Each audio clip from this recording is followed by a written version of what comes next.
আসসালামু আলাইকুম ওয়া রাহমাতুল্লাহি ওয়া বারাকাতুহু। নাহমাদুহু ওয়া নুসাল্লি আলা রাসূলিহিল কারীম। সুপ্রিয় মুমিন মুসলিম ভাই ও বোনেরা, সকলকে আন্তরিক শুভেচ্ছা এবং মোবারকবাদ জানাচ্ছি। রাসূলুল্লাহ সাল্লাল্লাহু আলাইহি ওয়াসাল্লাম বলেছেন, আল কাইয়িসু মান দানা নাফসাহু ওয়া আমিলা লিমা বা'দাল মাউত ওয়াল আজিজু মান আতবা'a নাফসাহু হাওয়াহা ওয়া তামান্না আলা আল্লাহ। আল্লাহর নবী সাল্লাল্লাহু আলাইহি ওয়াসাল্লাম বলেন, মানুষের মধ্যে সেই ব্যক্তি হলো সবচেয়ে বুদ্ধিমান এবং সচেতন, যে নিজের জীবন সম্পর্কে চিন্তা করে, জীবনের হিসেব নিকেশ করে এবং মৃত্যু পরবর্তী জীবনের জন্য আমল করে তথা প্রস্তুতি গ্রহণ করে।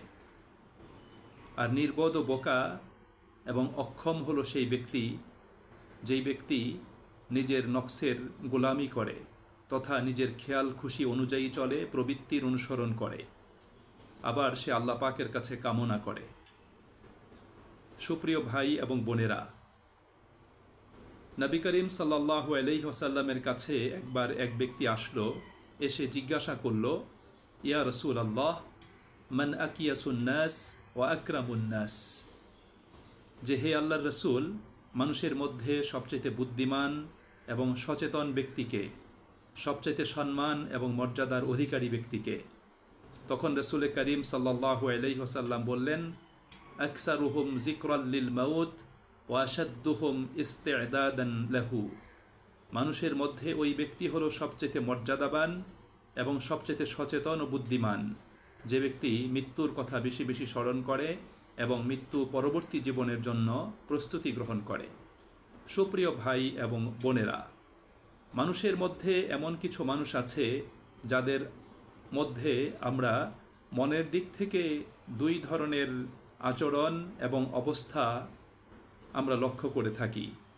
অনেক মানুষই আছে যারা আল্লাহ পাকের কাছে উত্তম বিনিময় আশা করে, আল্লাহ পাকের সন্তুষ্টি কামনা করে, আল্লাহ পাকের নিকট থেকে উত্তম পুরস্কার পেতে চায়, জান্নাতে নিজেকে উপনীত করতে চায়, আখেরাতে সফল কাম হতে চায়। কিন্তু এই শ্রেণীর মানুষের মধ্যে অনেকের জীবনেই আমরা দেখতে পাই বিপরীত আচরণ এবং কর্মের সমাবেশ।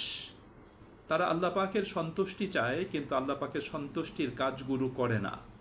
আল্লাহ পাকের অসন্তুষ্টি থেকে বেঁচে থাকতে চায়, কিন্তু আল্লাহ পাকের অসন্তুষ্টিমূলক কাজে সে লিপ্ত হয়। আল্লাহ যা কিছু নিষিদ্ধ করেছেন সেগুলো সে করতে থাকে। সে জান্নাত পেতে চায়, কিন্তু জান্নাতে যাওয়ার প্রয়োজনীয় আমল এবং প্রস্তুতি গ্রহণ করে না। আখেরাতে সফল কাম হতে চায়, কিন্তু সফলতার পথ ধরে সে পথ চলে না, সে সামনের দিকে অগ্রসর হয় না।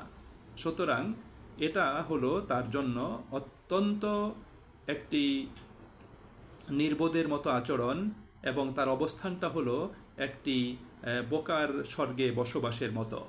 সুপ্রিয় ভাই এবং বোনেরা, যে ব্যক্তি মন থেকে যা কিছু কামনা করে, যা কিছু চায়, তাকে অবশ্যই বাস্তব কর্মের মাধ্যমে তার সেই প্রার্থিত বিষয়, তার চাওয়ার বিষয়টি লাভ করার জন্য তাকে অবশ্যই চেষ্টা করতে হবে। আমি যদি আখেরাতে জান্নাত পেতে চাই, জাহান্নাম থেকে বাঁচতে চাই, আল্লাহ পাকে সন্তুষ্টি লাভ করতে চাই, তার অসন্তুষ্টি থেকে আমি বাঁচতে চাই, এবং আমি যদি আল্লাহ পাকের নিকট সম্মান এবং মর্যাদার অধিকারী হতে চাই এবং পরকালে লাঞ্ছিত এবং অপমানিত হওয়া থেকে বাঁচতে চাই, তাহলে অবশ্যই আমার জীবনে আল্লাহর নির্দেশিত তার পছন্দের সবগুলো কাজ করতে হবে। এবং আল্লাহ যা কিছু নিষেধ করেছেন, যা কিছু তিনি অপছন্দ করেন, সেই কাজগুলো আমাকে বর্জন করতে হবে। আমাকে অবশ্যই রসুল করিম সাল্লাল্লাহু আলাইহি সাল্লাতু ওয়াসসালামের সুন্নাহকে অনুসরণ করতে হবে।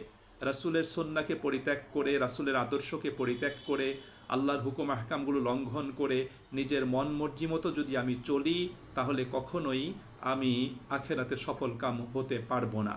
মনে রাখতে হবে, শুধু আশা আকাঙ্ক্ষা পোষণ করলেই কিন্তু জান্নাতে যাওয়া যাবে না। শুধু আশা আকাঙ্ক্ষা পোষণ করলেই কিন্তু আখেরাতে সফল কাম হওয়া যাবে না। শুধু আশা আকাঙ্ক্ষা পোষণ করলেই বা মনে মনে নিয়ত করলেই আল্লাহ পাকের সন্তুষ্টি পাওয়া যাবে না। অবশ্যই আমার সেই কাঙ্ক্ষিত লক্ষ্যে পৌঁছার জন্য আল্লাহ পাকের নির্দেশিত পথে রসুল করিম সাল্লাল্লাহু আলাইহি ওয়াসাল্লামের প্রদর্শিত সুন্নার আলোকে আমাকে আপনাকে জীবনটা গঠন করতে হবে। তাই সুপ্রিয় ভাই এবং বোনেরা, আসুন আমরা মন থেকে যা চাই তার আলোকে আমরা কর্ম সম্পাদন করি। আমরা মন থেকে যদি সফলতা চাই, সফলতার লক্ষ্যেই আমরা কাজ করি। এটা আমাদের দুনিয়ার জীবনের জন্য প্রযোজ্য, এটা আমাদের আখিরাতের জীবনের জন্য প্রযোজ্য।